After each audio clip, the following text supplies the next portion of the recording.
pour moi, le destin, c'est le passé. C'est quand tu regardes derrière toi, tu te dis, ouais, il fallait que je passe par là.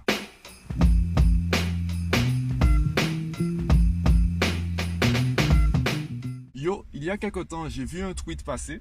C'était une personne qui disait qu'elle ignorait quoi faire de sa vie. Elle ignorait quel métier choisir. Elle ignorait du coup quelles études elle devrait faire spécifiquement pour enfin trouver sa voie, pour enfin trouver le métier qu'elle pourrait faire tout le reste de sa vie pratiquement. Alors, tu connais déjà mon point de vue sur la question. Aujourd'hui, personne ne peut dire « je ferai un seul métier toute ma vie ». Déjà que ceux qui travaillent déjà, ceux qui savent déjà ce qu'ils veulent faire de toute leur vie n'y arrivent pas. Pourquoi? Puisque même les meilleurs se font licencier ou les entreprises font faillite, ferment carrément. Donc, se dire en amont « je vais faire un seul métier toute ma vie », aujourd'hui, on peut dire que c'est de l'utopie. Ne parlons même pas de la retraite. Bref, en tout cas, savoir déjà quelle est notre voie. On peut déjà identifier le secteur où on voudrait travailler, notre domaine d'expertise, là où on se sent à l'aise. Et c'est vrai que c'est très difficile aujourd'hui de trouver sa voie. Et qu'est-ce qui a changé au fil des générations? En fait, lorsqu'on regarde bien, avant, il n'y avait pas une meilleure orientation. C'est surtout qu'on se satisfaisait de ce qu'on avait. On nous imposait pratiquement une orientation où la vie, les conditions dans lesquelles on évoluait nous imposaient une voie professionnelle, une orientation, et on s'accommodait de cette orientation. On s'accommodait de ce style de vie qui nous était imposé par la société ou simplement le hasard. Aujourd'hui, on se rend compte qu'on peut changer. On peut changer de pays. À un seul billet d'avion, tu peux changer de pays. Alors oui, c'est pas évident de se retrouver dans un pays étranger sans aucun contact, sans argent, sans logement, sans travail, etc. Mais en tout cas, c'est possible. À n'importe quel moment, tu peux décider de tout claquer, de partir vivre ailleurs. Je prends l'exemple de la Guadeloupe. À n'importe quel moment, tu peux partir vivre dans les bois. Tu peux aller t'isoler quelque part. Ce que je dis est peut-être un peu risible ou voire ridicule. Et pourtant, c'est vrai. À n'importe quel moment, tu peux quitter cette société. Oui, c'est un choix difficile, ça reste un choix. Identifier maintenant ce qu'on veut faire tout le reste de notre vie, dans quoi on voudrait travailler. Avec ma génération et surtout avec l'arrivée d'Internet et surtout avec les élèves que j'ai étudiés, que j'ai rencontrés, je me rends compte qu'aujourd'hui, on a conscience qu'on peut évoluer dans pratiquement n'importe quel domaine. Il y a énormément de domaines auxquels on est sensible. Ne serait-ce qu'avec l'art, on a envie de toucher un peu à tout. Évidemment, on a plus d'affinité avec certaines choses, mais on se rend compte qu'en changeant simplement l'approche, on peut quand même évoluer dans ce domaine.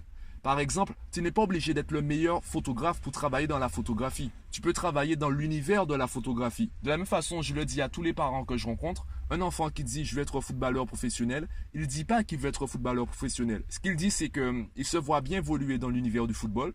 Et comme le premier métier voire le seul métier qu'il connaît à travers le football, c'est le métier de joueur, eh bien, il a envie d'être un joueur. Très peu sont les enfants qui disent « mon entraîneur » ou « j'adore cet entraîneur-là, moi plus tard je veux devenir entraîneur ». Il y en a très peu qui le disent. Pourtant dans l'univers du football, il y a une très grande diversité de métiers. Ne serait-ce que les préparateurs physiques, il y a également des experts comptables pour les clubs, il y a des fiscalistes, il y a énormément de métiers différents dans l'univers du football. Il n'y a pas que les joueurs qui travaillent dans le football.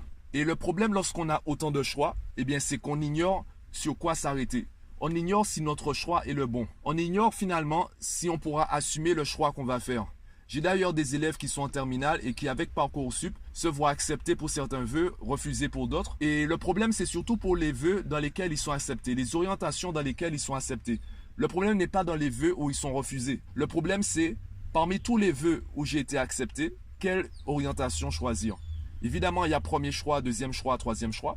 Et s'il y a trop de choix? Et si en fait on est intéressé par tous les choix? Et si on se voit bien évoluer dans chacun des choix? Comment savoir lequel qui va vraiment nous satisfaire sur le long terme? C'est la raison pour laquelle je dis aux élèves, n'attends pas d'avoir ton diplôme pour commencer à faire le travail.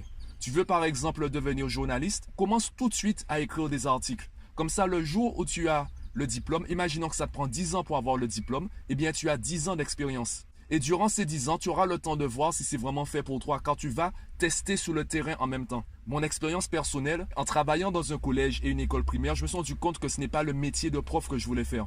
J'adorais l'enseignement, j'adorais l'univers, j'adorais l'ambiance. Par contre, le métier, non. Le fait d'être coincé dans cette administration, dans l'éducation nationale, bien voilà, j'avais vraiment l'impression d'être coincé. Je voulais vraiment être libre dans ma façon d'aborder l'enseignement, ma façon d'aborder les choses avec les élèves, ma façon d'aborder notamment les mathématiques. J'ai très tôt fait le choix de m'orienter vers le privé, de m'orienter vers les cours particuliers, puis finalement le coaching et maintenant, d'ailleurs, les podcasts et également le coaching en ligne. Le jour où j'ai décidé de quitter l'éducation nationale, est-ce que je savais déjà dans quelle voie j'allais? Est-ce que je savais à ce moment-là que je finirais par faire des podcasts et des vidéos sur YouTube? Non. D'ailleurs, en ce temps-là, j'allais rarement sur YouTube. Je connaissais à peine YouTube. YouTube, pour moi, c'était les clips vidéo. Aujourd'hui, je regarde au moins une vidéo. Allez, non, soyons réalistes. Je regarde au moins 5-6 vidéos par jour sur YouTube. Et là, je te parle même pas des clips. Là, je te parle de vidéos sur la motivation, de conférences sur le marketing, sur la communication, sur le développement personnel. Je regarde énormément de vidéos comme cela tous les jours sur YouTube.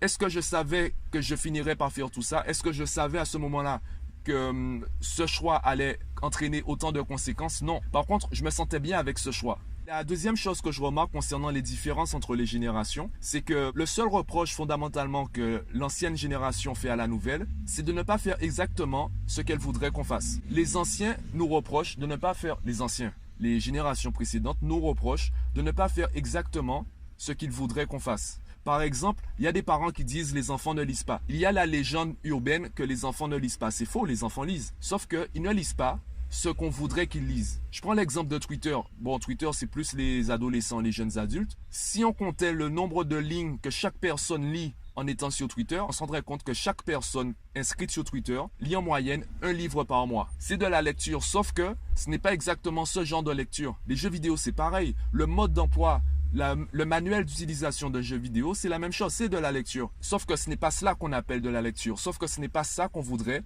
que nos enfants lisent. Fondamentalement, tout ce qu'on demande aux enfants de faire à l'école, ils le font déjà, sauf qu'ils le font dans d'autres domaines. Et à ce niveau, j'adore les jeux vidéo. Pourquoi? Puisque les jeux vidéo enseignent aux enfants la persévérance. Ton personnage meurt, c'est pas grave, tu recommences. Tu as l'impression d'être coincé dans un niveau, c'est pas grave, tu continues. Tu continues car tu aimes ça. La frustration que tu as à rester coincé, elle va peut-être durer un certain temps. Par contre, tu as assez confiance en toi pour savoir que tu finiras par dépasser ce niveau.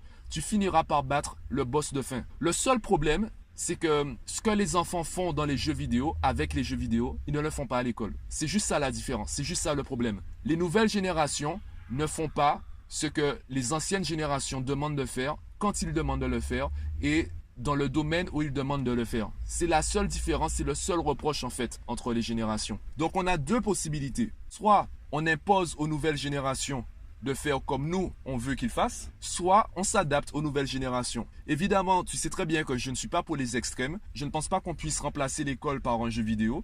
Par contre, on peut modérer, on peut jongler avec les deux. Il n'y a pas d'ennemi, il n'y a pas de confrontation.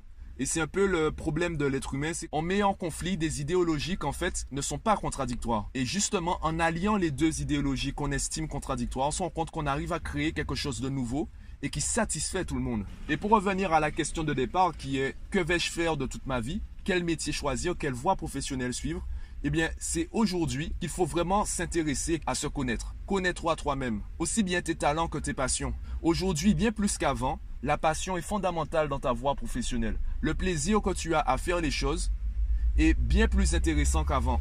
Alors oui, tu vas certainement rencontrer des gens, tu vas certainement entendre des gens dire que la motivation, la passion, ça ne sert pas à grand chose. Au contraire, fais quelque chose que tu n'aimes pas et fais en sorte d'être le meilleur, comme ça tu seras davantage objectif. Alors, ils ont peut-être raison. Sauf qu'aujourd'hui, c'est difficile pour tout le monde. Quitte à avoir une vie professionnelle difficile, autant qu'elle soit difficile dans quelque chose qu'on aime. Autant que tu souffres en faisant quelque chose que tu aimes. Après, je t'invite à me dire en commentaire si tu es d'accord avec ce que je viens de dire ou pas. De la même façon, et je le dis à certaines personnes avec qui j'ai l'occasion de discuter de l'orientation professionnelle, ne confonds pas ton métier et ton poste. Ton métier, tu peux le réaliser dans plusieurs entreprises. Tu peux également le réaliser en indépendant, en freelance ou en créant ta propre boîte. Par contre, ton poste, il est relatif à l'entreprise où tu es. Si tu n'aimes pas l'ambiance dans laquelle tu es, si tu n'aimes pas l'entreprise dans laquelle tu es, commence déjà à réfléchir à un changement. Ça peut être un changement de poste, ça peut être un changement d'entreprise, ça peut être un changement de métier, de filière professionnelle ou autre. Aujourd'hui, le problème, ce n'est pas en fait le chômage, c'est surtout nous, on a tellement de cordes à notre arc qu'on ignore quelle corde tirer. Et lorsqu'on tire cette corde, bien c'est là que vient le problème du chômage. Avant même le problème du chômage, il faut déjà qu'on sache qu'est-ce qu'on veut faire. Et si tu veux savoir ce que tu veux faire, tu dois apprendre à déterminer quelle est ton approche personnelle. Je te prends mon exemple. À travers mes podcasts, tu vois que je touche un peu à tout. Je parle un peu de tout. Je peux te parler d'histoire, je peux te parler de marketing, de communication, je peux te parler de la vente, je peux te parler de psychologie, je peux te parler d'éducation donc, je peux également te parler de parentalité, je peux te parler de énormément de sujets très variés. Par contre, je vais te parler de tout ça à travers ma personnalité, à travers mon prisme. Que ce soit à travers mes podcasts, mes vidéos, mes formations, mon coaching, je vais te parler à travers mon prisme. Je ne vais pas te répéter simplement des cours que j'ai appris ou que j'ai lu quelque part. Je ne vais pas te répéter la parole de quelqu'un. Je peux peut-être citer une personne, car je trouve que cette citation résume ma pensée finalement. Cette phrase, cette citation arrive quand même à te présenter un message que je pourrais te présenter en parlant pendant des heures et des heures. Donc je me contente de la citation. Par contre, je vais uniquement te parler de choses qui sont cohérentes avec moi, des choses qui me font vibrer. Je ne vais pas te présenter un message qui ne me fait pas vibrer. Je ne vais pas te présenter un message qui sonne faux pour moi. Je vais uniquement te présenter des choses qui sonnent vraies pour moi. Est-ce que ça va sonner vrai pour toi? C'est à toi de le décider. Et l'un des problèmes que moi je constate, aussi bien chez les étudiants que chez les enfants et même chez certains parents du coup, c'est qu'on ignore ce qu'on veut faire vraiment. On ignore qui on est vraiment. Tant que tu ne te connais pas, aussi bien tes forces que tes faiblesses, tout en te rappelant que tu es une personne variable, ça veut dire que tu n'es pas fixe, tu progresses à chaque instant, tu évolues à chaque instant. Tant que tu te rappelles de ça, de ce côté variable de ton être, de ton potentiel, dès que tu apprends à te connaître, tu arrives à identifier où tu dois aller. Tu peux voir la vie comme tu veux. Tu peux dire que c'est aller du point A au point B, qu'il y a un départ, il y a une arrivée. Tu peux voir ça de manière linéaire, tu peux voir ça de manière cyclique, tu peux penser au karma, tout ce que tu veux. L'important, c'est que finalement, c'est toi qui penses. Ou tu peux aussi suivre la pensée de quelqu'un d'autre. Tu peux aussi suivre la doctrine de quelqu'un d'autre. Sauf que ça sera toujours le truc de quelqu'un d'autre. Ce ne sera pas ton truc. Est-ce que pour autant tu dois créer une secte? Est-ce que tu dois créer une nouvelle idéologie? Non, évidemment, c'est pas ça que je suis en train de te dire. Ce que je suis en train de te dire, c'est que tu dois identifier ce qui vibre avec toi. Dans mon entourage, il y a énormément de personnes. On se ressemble tous. Pourtant, on est tous différents. On se ressemble tous. On va vraiment toucher à tous les domaines. Pour autant, on travaille tous dans des domaines différents. Et on se plaît tous dans notre domaine. On se ressemble tous, tout en étant tous différents. On a tous ce point commun, c'est qu'on est ouvert sur tous les domaines. Il n'y a aucun domaine où on va fermer les yeux, on va se dire ça c'est pas pour moi. On va tous toucher un peu à tout. Sauf que on va y toucher à des niveaux différents. Il y a des choses où moi je serai plus investi que les autres. Il y a des choses où les autres seront plus investis que moi.